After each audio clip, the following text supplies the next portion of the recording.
दान का हिसाब। एक था राजा। राजा जी लकदक कपड़े पहनकर यूं तो हजारों रुपए खर्च करते रहते थे, पर दान के वक्त उनकी मुट्ठी बंद हो जाती थी। राजसभा में एक से एक नामी लोग आते रहते थे, लेकिन गरीब, दुखी, विद्वान, सज्जन इनमें से कोई भी नहीं आता था, क्योंकि वहां पर उनका बिल्कुल सत्कार नहीं होता था। एक बार उस देश में अकाल पड़ गया। पूर्वी सीमा के लोग भूखे प्यासे मरने लगे। राजा के पास खबर आई। वे बोले, यह तो भगवान की मार है, इसमें मेरा कोई हाथ नहीं है। लोगों ने कहा, महाराज, राज भंडार से हमारी सहायता करने की कृपा करें, जिससे हम लोग दूसरे देशों से अनाज खरीदकर अपनी जान बचा सकें। तो राजा ने कहा, आज तुम लोग अकाल से पीड़ित हो, कल पता चलेगा कहीं भूकंप आया है, परसों सुनूंगा कहीं के लोग बड़े गरीब हैं, 2 वक्त की रोटी नहीं जुटती। इस तरह सभी की सहायता करते करते जब राज भंडार खत्म हो जाएगा, तब खुद मैं ही दिवालिया हो जाऊंगा। यह सुनकर सभी निराश होकर लौट गए। इधर अकाल का प्रकोप फैलता ही जा रहा था। न जाने रोज कितने ही लोग भूख से मरने लगे। लोग फिर राजा के पास पहुंचे।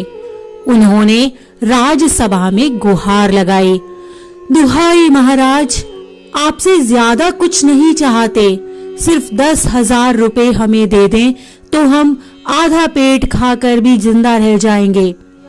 राजा ने कहा, 10,000 रुपए भी क्या तुम्हें बहुत कम लग रहे हैं? और उतने कष्ट से जीवित रहकर लाभ ही क्या है?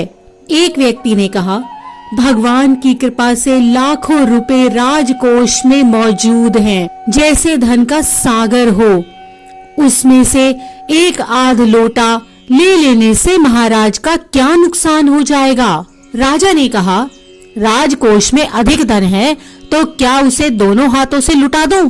एक अन्य व्यक्ति ने कहा, महल में प्रतिदिन हजारों रुपए इन सुगंधित वस्त्रों, मनोरंजन और महल की सजावट में खर्च होते हैं। यदि इन रुपयों में से ही थोड़ा सा धन जरूरतमंदों को मिल जाए तो उन दुखियों की जान बच जाएगी। यह सुनकर राजा को क्रोध आ गया। वह गुस्से से बोला, खुद भिखारी होकर मुझे उपदेश दे रहे हो? मेरा रुपया है, मैं चाहे उसे उबाल कर खाऊं, चाहे तलकर, मेरी मर्जी। तुम अगर इसी तरह बकवास करोगे तो मुश्किल में पड़ जाओगे। इसीलिए इसी वक्त तुम चुपचाप खिसक जाओ। राजा का क्रोध देखकर लोग वहां से चले गए। राजा हंसते हुए बोला, छोटे मुंह बड़ी बात, अगर 100-200 रुपए होते तो एक बार सोच भी सकता था। पहरेदारों की खुराक 2-4 दिन कम कर देता और यह रकम पूरी भी हो जाती, मगर 100-200 से इन लोगों का पेट नहीं भरेगा। एकदम 10,000 मांग बैठे। छोटे लोगों के कारण नाक में दम हो गया है। यह सुनकर वहां उपस्थित लोग हाँ हूं कहकर रह गए, मगर मन ही मन उन्होंने भी सोचा, राजा ने यह ठीक नहीं किया। जरूरतमंदों की सहायता करना तो राजा का कर्तव्य है। 2 दिन बाद न जाने कहां से एक बूढ़ा सन्यासी राजसभा में आया।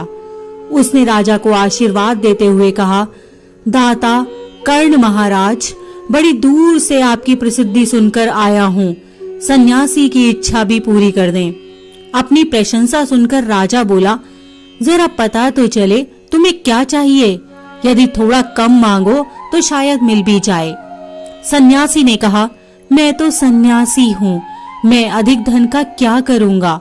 मैं राजकोष से 20 दिन तक कुछ मामूली भिक्षा प्रतिदिन लेना चाहता हूँ।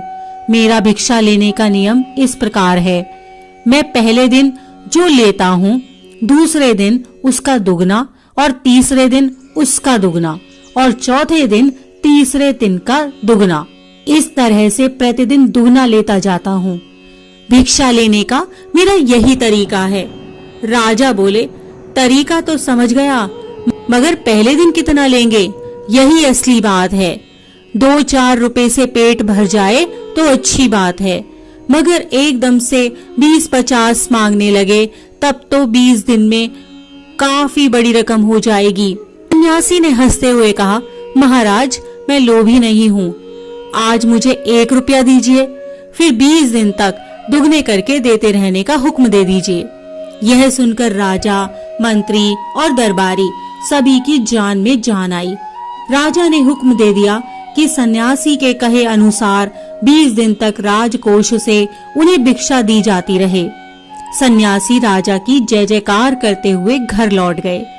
राजा के आदेश के अनुसार राज भंडारी प्रतिदिन हिसाब करके सन्यासी को भिक्षा देने लगे। इस तरह 2 दिन बीते, 10 दिन बीते। 2 सप्ताह तक भिक्षा देने के बाद भंडारी ने हिसाब करके देखा कि दान में काफी धन निकला जा रहा है। यह देखकर उन्हें उलझन महसूस होने लगी। महाराज तो कभी किसी को इतना दान नहीं देते थे। उसने यह बात मंत्री को बताई। मंत्री ने कुछ सोचते हुए कहा, वाकई यह बात तो पहले ध्यान में ही नहीं आई थी, मगर अब कोई उपाय भी नहीं है। महाराज का हुक्म बदला नहीं जा सकता। इसके बाद फिर कुछ दिन बीते। भंडारी फिर हड़बड़ाता हुआ मंत्री के पास पूरा हिसाब लेकर आ गया। हिसाब देखकर मंत्री का चेहरा फीका पड़ गया। वह अपना पसीना पोंछकर, सिर खुजलाकर, दाढ़ी में हाथ फेरते हुए बोला, यह क्या हो रहा है? अभी से इतना धन चला गया है तो फिर 20 दिनों के अंत में कितने रुपए होंगे? भंडारी बोला, जी पूरा हिसाब तो नहीं किया है। मंत्री ने कहा, तो तुरंत बैठकर अभी पूरा हिसाब करो। भंडारी हिसाब करने बैठ गया। मंत्री महाशय अपने माथे पर बर्फ की पट्टी लगाकर तेजी से पंखा झलवाने लगे। कुछ ही देर में भंडारी ने पूरा हिसाब कर लिया। मंत्री ने पूछा, कुल मिलाकर कितना हुआ? भंडारी ने हाथ जोड़कर कहा, जी 10,48,575 रुपए। मंत्री को गुस्सा आ गया और बोला, मजाक कर रहे हो? यदि सन्यासी को इतने रुपए दे दिए तब तो राजकोष खाली हो जाएगा। भंडारी ने कहा, मजाक क्यों करूंगा, आप ही हिसाब देख लीजिए।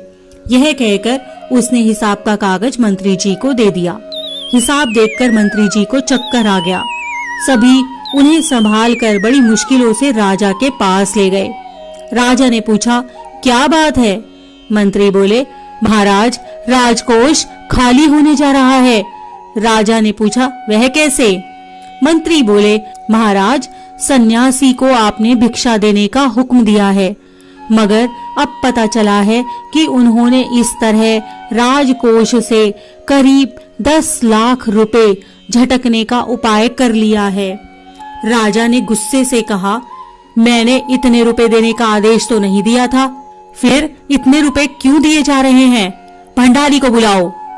मंत्री ने कहा, जी सब कुछ आपके हुक्म के अनुसार ही हुआ है, आप खुद ही दान का हिसाब देख लीजिए।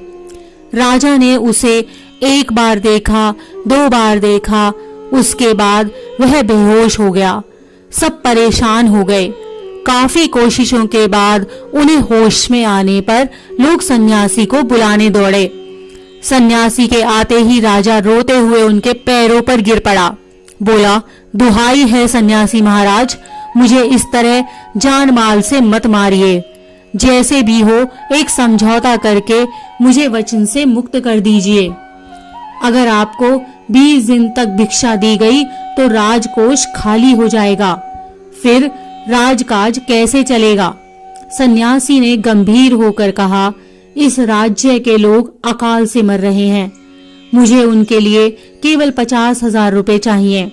वह रुपया मिलते ही मैं समझूंगा कि मुझे मेरी पूरी भिक्षा मिल गई है, बस मुझे और कुछ नहीं चाहिए।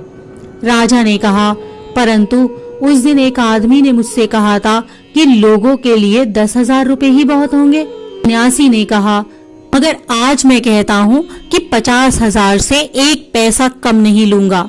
राजा गिड़गिड़ाया, मंत्री गिड़गिड़ाए, सभी गिड़गिड़ाए, मगर सन्यासी अपने वचन पर डटा रहा। आखिरकार लाचार होकर राजकोष से 50,000 रुपए सन्यासी को देने के बाद ही राजा की जान बची। पूरे देश में खबर फैल गई कि अकाल के कारण राजकोष से 50,000 रुपए राहत में दिए गए हैं। सभी ने कहा, हमारे महाराज कर्ण जैसे दानी हैं। इसी प्रकार की अन्य व्रत एवं पौराणिक कथा कहानियों के लिए हमारे चैनल को सब्सक्राइब और शेयर करें, ताकि आप भी दूसरों तक इन्हें पहुंचाकर धर्म लाभ प्राप्त कर सकें।